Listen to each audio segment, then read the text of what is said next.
And வந்து நான் இங்கே இருக்கிறேன்னா அதுக்கு முதல் காரணம் வந்து ஐயா சந்திர சார் மட்டும்தான்.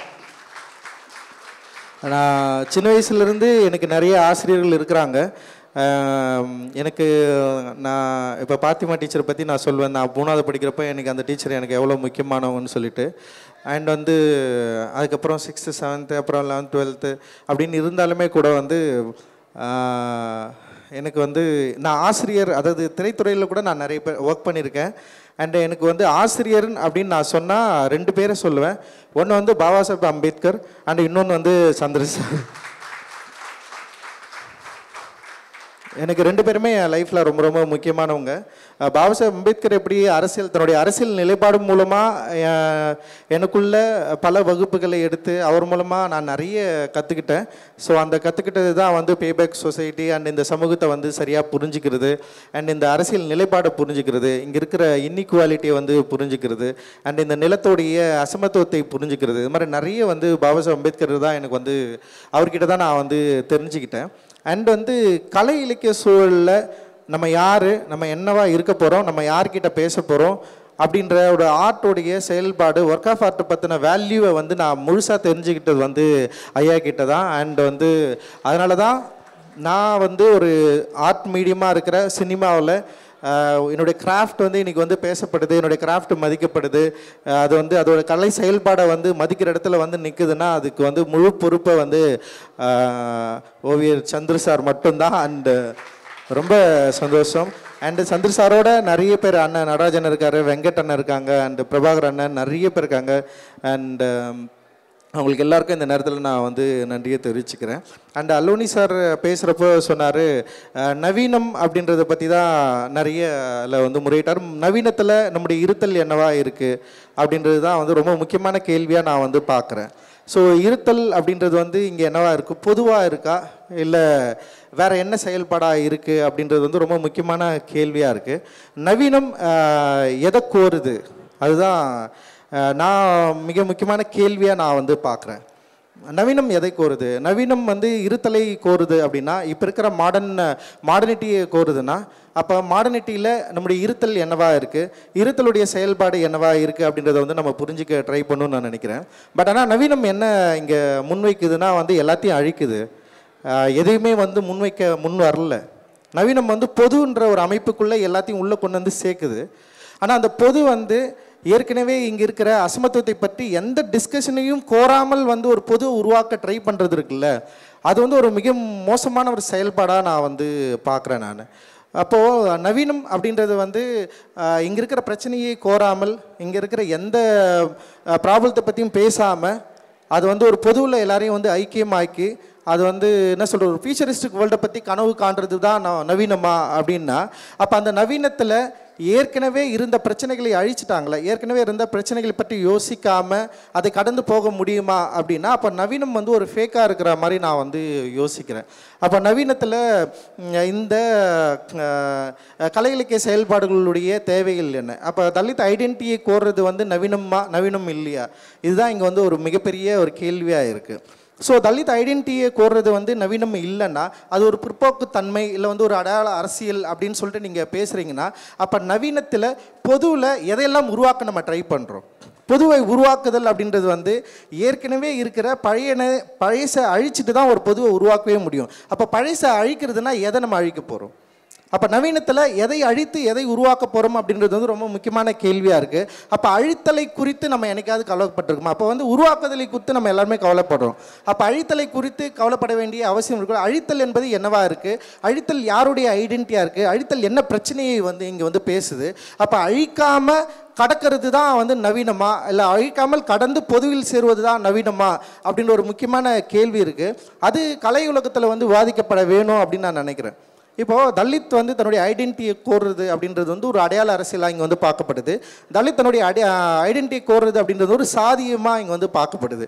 அப்போது தலித் ஐடென்டிட்டி அப்படின்றது வந்து ஒரு அடையாள அரசியலாகவும் ஒரு சாதியாகவும் பார்க்கப்பட்ட இந்த சூழலில் பொது அப்படின்றது என்னவா இருக்குது, அப்போது இந்த அடையாள அரசியலிருந்து விலகி பொது வந்து ஒரு மையத்தை இல்லை வந்து ஒரு நவீனத்தை அப்படி கோருதுன்னா அந்த கோருறதில் இந்த தலித் ஐடென்டிட்டி என்பது வந்து சாதியாகவும் இல்லை அடையாள அரசியலாகவும் பார்க்கப்படுது அப்படின்னா நவீனம் உண்மையிலேயே வந்து ஒரு பொதுவான ஒரு அமைப்பை கோருதா அப்படின்ற ஒரு மிகப்பெரிய கேள்வியை நம்ம வந்து கேட்க வேண்டியது இருக்குது அப்படின்னு நான் நினைக்கிறேன்.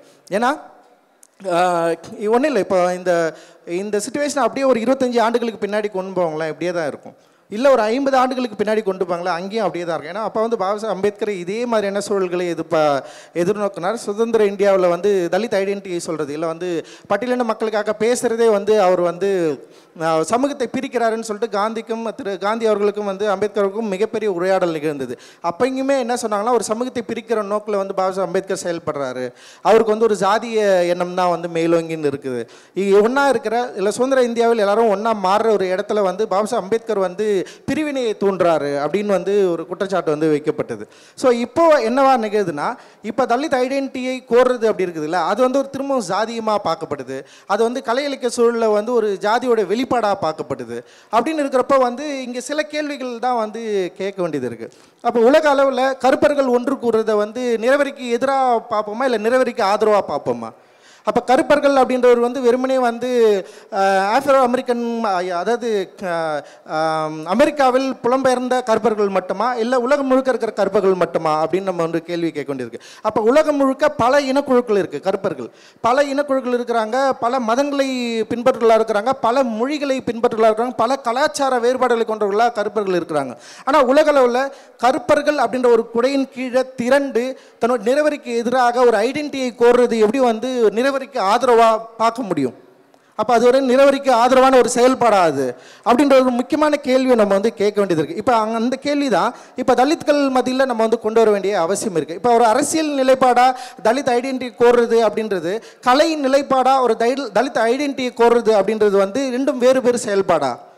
இப்போ ஒரு ஓட்டு அரசியலுக்காக தலித் அமைப்புகளை ஒன்று திரட்டுறது வந்து ஒரு தனித்த செயல்பாடா, இல்லை கலை இலக்கிய சூழலில் தலித்துகளை வந்து ஒன்று சேர்க்கறது வந்து ஒரு சாதிய வெளிப்பாடா அப்படின்ற ஒரு கேள்வியை நம்ம வந்து முன்வைக்க வேண்டியது இருக்குது.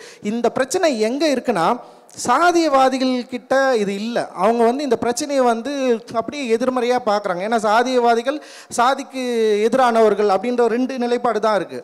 ஆனால் இங்கே முற்போக்கு பொதுன்னு ஒரு அமைப்பு இருக்குல்ல, பொதுன்னு அமைப்புக்குள்ளே தான் இந்த சிக்கலே உருவாது. அந்த பொது அமைப்பு என்ன சொல்லுதுன்னா தொடர்ந்து வந்து இந்த சாதிய இறுக்கத்தை, இந்த சாதிய ஸ்ட்ரக்சரை வந்து பிரிவடைவு இருக்கிற இந்த கலாச்சார வேறுபாடுகளை பிரிவை வந்து புரிந்து கொள்ள முடியாமல் ஏற்கனவே இங்கே பாதிக்கப்பட்டவர்கள் மக்களுடைய பெர்ஸ்பெக்டிவ்ல வந்து பார்க்க தவறி அவங்க என்ன பண்றாங்கன்னா ஒரு பொதுவை கோர்றாங்க. ஒரு பொதுவிலிருந்து எல்லாம் இந்த பிரச்சனையை பார்க்கறது இருக்குல்ல, அப்படி பார்க்குறப்போ தலித் மனநிலையை வந்து சாதிய மனநிலையாக பார்க்கறது புரிஞ்சுக்கிறது அப்படின்றது வந்து ஒரு மோசமான செயல்பாடாக நான் வந்து பார்க்குறேன். அது கலை இலக்கியத்தில் இன்னும் அதிகமாக இருக்குது. அப்போ கலை இலக்கியத்தில் வந்து தலித் ஐடென்டிட்டியை பேசுகிறதே வந்து ஒரு சாதிக்கு ஆதரவான மனநிலைன்னு பார்க்குறது இருக்குல்ல, எவ்வளவு ஒரு பிற்போக்கான விஷயத்தில் முற்போக்காரர்கள் செயல்படுறாங்க அப்படின்றது வந்து நம்ம கேள்வி கேட்க வேண்டியது. அப்போ தான் இந்த நவீனம் அப்படின்ற முற்போக்கு தன்மை கொண்ட நவீனவாதிகள் இப்போ இங்கே இருக்கிற என்ன சொல்கிறது, ஒரு பிரச்சனையின் அடிப்படையில் ஒன்று திரள்கிற அல்லது ஒரு பிரச்சனையின் அடிப்படையில் எல்லாரும் ஒன்று சேர்ந்து தன்னுடைய ஐடென்டிட்டியை கோர்றதை வந்து ஒரு சாதிய நிலைப்பாடாக பார்த்து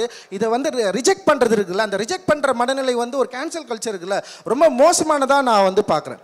இங்கே இதே லலித் கலா அகாடமியில் இதே கண்காட்சியில் எக்கச்சக்க ஆர்டிஸ்ட்டை நானும் பார்த்துருக்குறேன். ஆனால் இப்படி ஒரு கண்காட்சி நிகழ்வுது நம்ம கல்லூரியில் நம்ம கூட சேர்ந்த நம்ம கூடவே இருந்த பேசின நிறைய கலைஞர்கள், ஓவிய கலைஞர்கள் இருக்கிறாங்க, யாருமே இங்கே வந்து பார்க்கவே முடியல.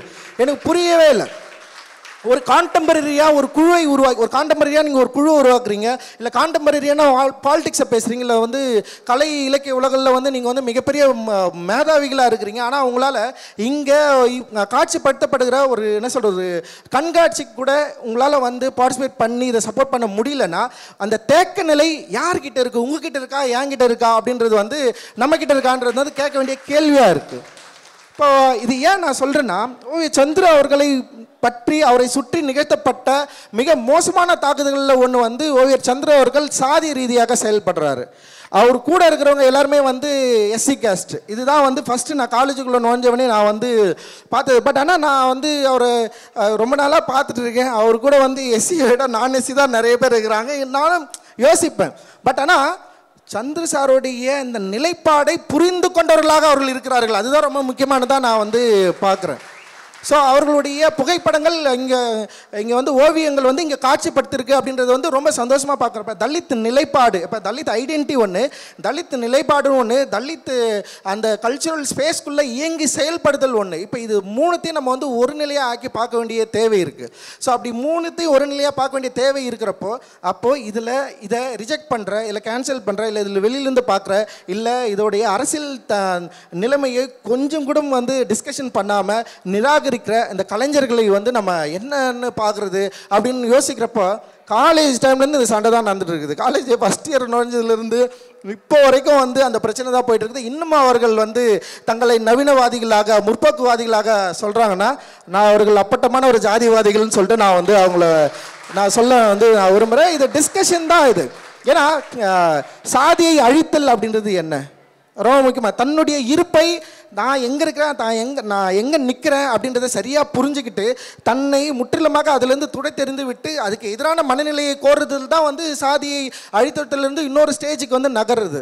பட் வந்து தன்னுடைய இருத்தலை பற்றி புரிந்து கொள்ளாமல், தன் இருத்தல் என்னவா இருக்குன்னு தெரிஞ்சிக்காம, அப்படி வந்து ஒரு ஸ்பேஸ் ஒன்று இங்கே இருக்குது அதையும் புரிஞ்சிக்காம இதை வந்து ஒரு கேன்சலாக ஒரு வந்து விலகி நின்று பார்க்குறது அப்படின்னு இருக்குது இல்லை.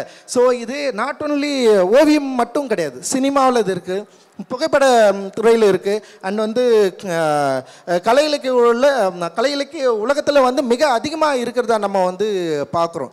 ஸோ திருப்பி அதுதான் நான் முன்வைக்கிறேன். இங்கே தலித் ஐடென்டிட்டி, தலித் என்ற ஓர்மைக்குள்ளே ஒன்றிணையுது அப்படின்றது வந்து ஒட்டுமொத்தமான இங்கே இருக்கிற இன்இக்வாலிட்டிக்கு எதிராக செயல்படுறது தான் அப்படின்ற ஒரு மனநிலையை முதல்ல நம்ம உருவாக்கிக்கணும். இங்கே ஒன்று சேர்ற கலைஞர்கள் வந்து உருவாக்கிக்கணும். ஏன்னா நமக்குள்ளேயே நிறைய சிக்கல்கள் இருக்குது. நம்ம வந்து இதுக்குள்ளே இருக்கலாமா, இல்லை வேணாமா, நம்ம இதை பற்றி நம்ம பேசலாமா, இல்லை பேச வேணாமா அப்படின்ற யோசனை எங்கே தோணுதுன்னா, பொதுவில் இருக்கிற நம்முடைய நண்பர்கள் நம்மக்கிட்ட ஒரு கேள்வி கேட்குறாங்கல்ல, நீ எதுக்கு இங்கே போய் நிற்கிற அப்படின்னு, அந்த கேள்வி கேட்குறவர்கள்கிட்ட நம்ம எதிர்கேள்வியே கேட்குறதே கிடையாது. நீ ஏன் இதை புரிஞ்சிக்கவே இல்லை, இன்னும் நீ ஏன் இந்த தலித் செயல்பாடை ஒரு சாதிய செயல்பாடே நீ புரிஞ்சிருக்கிற?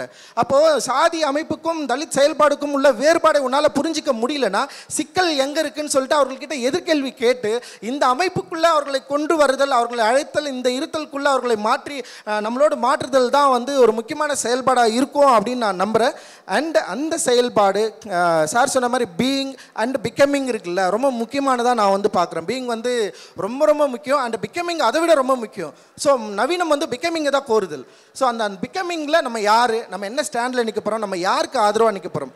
ஸோ மால்கம் எக்ஸ் வந்து ரொம்ப தெளிவாக சொல்கிறாரு, ஒரு ஒயிட் வந்து நிறவரிக்கு எதிராக நீ நிற்கிறன்னா உடனே வந்து உன்னை கை குலுக்கி கூப்பிட்டு அரவணைச்சி நீ வா என் பக்கத்தில் நின்றுன்னு சொல்கிற அளவுக்கு வந்து நான் இன்னும் வந்து நார்மலைஸ் ஆகலைன்னு சொல்கிறாரு. ஃபஸ்ட்டு நீ எனக்கு தொகுத்தப்பட்ட, எனக்கு இழைக்கப்பட்ட அநீதிக்கு நான் வந்து ஒரு விடையை கோர்றேன், அந்த விடை கிடைக்கிற வரைக்கும் நீ எனக்கு சப்போர்ட் பண்ண, அதனால் நான் அவனை வந்து அக்செப்ட் பண்ண மாட்டேன்னு சொல்கிறாரு. அந்த அளவுக்கு எக்ஸ்ட்ரீமாக நான் இன்னும் போகல. அப்படி போனால் பெரிய பிரச்சனையே வரும் இங்கே. ஆனால் அந்த எக்ஸ்ட்ரீமுக்கு போகாமல் உங்களோட உரையாடுவதற்கும், உங்களோட நின்று களம் காணுவதற்கும் நீங்கள் என்ன சொல்கிறது, பொதுன்ற அமைப்புக்குள்ளே ரொம்ப சேஃபான ஒரு இடத்துல இருந்துக்கிட்டு இந்த தலித் ஐடென்டிட்டியை வந்து ஒரு சாதியாவோ இது ஒரு பிரச்சனையாவோ பார்க்குறத விட்டு தலித் என்ற அமைப்புக்குள்ளே ஓர்மைக்குள்ளே நீயும் உள்ளே வந்து இங்கே இருக்கிற பிரச்சனைகளை பற்றி பேசி இதை ஒரு கல்ச்சராக, சாமுவல் ஜாக்சன் சொல்லுவார், நீங்கள் வந்து நிறவரிக்கு எதிராக போராடுறீங்களா அப்படின்னு கேட்பார். உடனே அவர் என்ன சொல்கிறாருன்னா வந்து இல்லை என்னுடைய கல்ச்சரை நான் பேசுகிறேன் அப்படின்னு அவர் சொல்கிறார். என்னுடைய கல்ச்சர் என்பது அடிப்படையில் ஒரு அசமத்துவத்துக்கு எதிரானதுன்னு சொல்கிறார். ஸோ கருப்பின வேறுபாடை களைவது என்பது என்னுடைய கல்ச்சரில் ஒன்றுன்னு சொல்கிறாரு. இட் இஸ் நாட் நான் வந்து அகெயின்ஸ்ட் ரேசிசம், நான் ரேசிசத்துக்கு எதிராக நான் போராடுகிறேன் என்று கிடையாது, என்னுடைய கல்ச்சரே ரேசிசத்துக்கு எதிராக இருக்குது. ஸோ தட் இஸ் மை கல்ச்சர்னு சொல்கிறார். ஸோ என்னுடைய கல்ச்சர் என்பது சாதியத்துக்கு எதிராக இருக்குது, சாதியத்தை முற்றிலுமாக அழித்து வருவதற்கான வேலையை செய்து கொண்டிருக்குது. அதோடு நீங்களும் வந்து இந்த கல்ச்சரோட இணங்கணும். ஸோ இந்த கல்ச்சரோட மொழியை, இந்த கல்ச்சருடைய வேலைப்பாடை, இந்த கல்ச்சருடைய செயலை, இதோட மொழி, உணவு, பண்பாடு அண்ட் வந்து இதோட பழக்க வழக்கங்களை நீங்கள் புரிஞ்சுக்கணுன்னா இந்த ஐடென்டிட்டி, இந்த மனநிலையிலிருந்து, இந்த பர்ஸ்பெக்டிவ்லேருந்து இதோட லேண்ட்ஸ்கேப்பை, இந்த ஃபுட்டை, இந்த கலரை, இந்த முகங்களை நீங்கள் பார்ப்பது, இதோட உரையாடுவது இன்னும் இந்த சமூகத்தை புரிந்து கொள்வதற்கு, இன்னும் இந்த தலித் என்ற அந்த அரசியல் தன்மையை புரிந்து கொள்வதற்கு இன்னும் சுலபமாக இருக்கும். ஸோ அந்த வேலையை நீலம் பண்பாட்டு மையம் தொடர்ந்து நிகழ்த்தும் அப்படின்றதில் உங்களுக்கு நான் உறுதியளிக்கிறேன். அண்ட் நீங்கள் தொடர்ந்து எங்கள் கூட வந்து சேர்ந்து நிறைய ஒர்க் பண்ணோம். அண்டு நிறைய வேலைகளை செய்ய திட்டமிட்டிருக்கிறோம், தொடர்ந்து செய்வோம். அண்டு உங்களுடைய சப்போர்ட்டுக்கு என்னுடைய மிகப்பெரிய நன்றிகள். அண்டு ரொம்ப ரொம்ப மகிழ்ச்சி. ஜெய் பீம். நன்றி.